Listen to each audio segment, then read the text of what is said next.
पिछले भाग में आपने देखा कि गुड़िया को खत्म करने की सारी कोशिश नाकाम हो जाने के बाद बाबा बंगले के पुराने मालिक के पास जाने की सलाह देते हैं, जिससे राज ने यह बंगला कौड़ियों के दाम पर खरीदा था।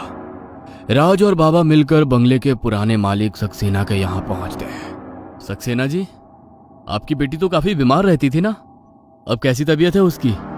बिल्कुल ठीक है, भगवान की कृपा से अब उसे कोई समस्या नहीं है। इसका मतलब तुम जानते थे कि वो बंगला मेरे परिवार के रहने लायक नहीं। उसके बाद भी तुमने मुझे उसी बंगले में रहने के लिए भेजा।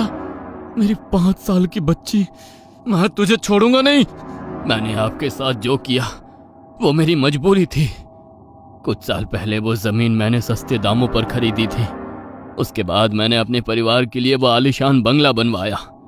गार्डन में खुदाई करते समय एक रोज मजदूरों को वो गुड़िया मिट्टी में दफन हुई मिली।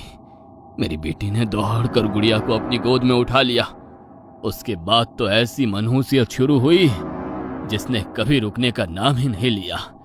मेरी पत्नी, बंगले में काम करने वाला नौकर, मेरा पालतू कुत्ता सब बारी बारी करके मरने लगे। पहले तो मेरी बेटी आशी उस गुड़िया के साथ बहुत खुश रहती थी, लेकिन फिर जैसे उसकी हंसी गायब हो गई, जिंदा लाश बन गई थी मेरी बच्ची। डॉक्टर, हकीम, वैद्य सबको दिखाया, लेकिन कोई असर नहीं हुआ। फिर मुझे लगने लगा कि हो ना हो ये गुड़िया ही मनहूस है। जब से वो हमारे घर में आई, हमारे घर में कुछ भी शुभ नहीं हुआ। उस गुड़िया से छुटकारा पाने के लिए मैंने ना जाने कितनी तरकीब लगाई, लेकिन कोई फायदा नहीं हुआ। हर बार वो गुड़िया वापिस आ जाती और इसी तरह से ये सिलसिला चलता ही रहा। मेरी बेटी अब बिल्कुल गुमसुम रहती थी। उसका शरीर बिल्कुल सूख कर एक ढांचे की तरह हो गया था।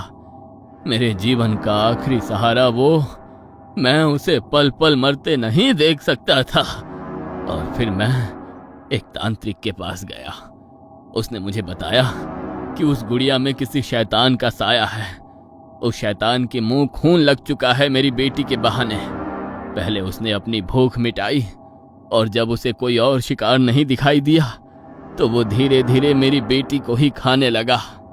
तांत्रिक ने मुझे बताया कि उस शैतान को भगाने का कोई और उपाय नहीं है। अगर मैं शैतान को कोई नया शिकार दे दूं तो वो मेरी बेटी को छोड़ देगा, वरना मेरी बेटी का बच पाना संभव नहीं है।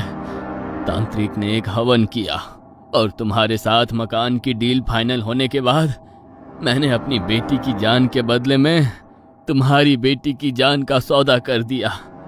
उसके बाद मैं रात को अपनी बेटी को बंगले से बाहर ले आया। उसके आगे की कहानी तुम तो जानते हो। तुम चाहो तो मेरे किए के लिए चाहे मुझे जान से मार दो, लेकिन मैंने जो किया पिता होने के नाते मेरा फर्ज था। क्यों किया तुमने ऐसा? क्यों मेरी फूल सी बच्ची को शैतान के हवाले कर दिया? अब मैं क्या करूं? कैसे अपनी बेटी की जान बचाऊं? तुम भी वही करो जो मैंने किया। अपनी बेटी की जान बचाने के लिए शैतान से किसी और की जान का सौदा कर लो और फिर वो तुम्हारी बेटी को छोड़ देगा। तुम्हारी तरह खुदगर्ज नहीं हूं मैं। अपने बच्चों की जान बचाने के लिए किसी और मासूम की जान को दांव पर नहीं लगा सकता। नहीं, मैं ये पाप नहीं करूंगा। अभी तुम्हारा कोई अपना नहीं मरा है ना, इसीलिए बड़ी बड़ी बातें कर रहे हो। किसी को नहीं छोड़ेगा वो। तुम्हारे परिवार में से भी एक एक करके सब मारे जाएंगे और अंत में तुम्हारी बेटी भी। और तुम कुछ नहीं कर पाओगे, कुछ भी नहीं। तुम्हारी करोड़ों रुपए की दौलत रखी रह जाएगी और वो शैतान सब कुछ खत्म कर देगा। वो कुछ नहीं बिगाड़ पाएगा मेरे परिवार का। कोई तो रास्ता होगा, कोई ना कोई उपाय जरूर होगा जिसके जरिए मैं अपने परिवार की जान बचा लूंगा। मैं शैतान से कोई सौदा नहीं करने वाला। आज नहीं, लेकिन समय आने पर तुम्हें पता चलेगा कि मैंने जो कुछ भी किया वो ठीक था। राज ने महसूस किया कि सक्सेना की मानसिक हालत कुछ ठीक नहीं है। शायद पिछले कुछ महीने में उसने इतना कुछ अपनी आंखों से देखा था कि वो ठीक तरह से कुछ भी सोचने समझने की हालत में ही नहीं था। अपनी बेटी की जान बचाने के लिए उसने अपने जीवन भर की कमाई से बना हुआ ये बंगला कौड़ियों के दामों पर बेच दिया था। यही कारण था कि राज को अपनी प्रॉपर्टी इतने सस्ते में मिल गई थी। राज घर लौट आया था और इस बार बाबा भी उसके साथ ही थे। रेवती, कहाँ है साक्षी? वो ठीक तो है ना? मैं नहीं जानती वो ठीक है या नहीं।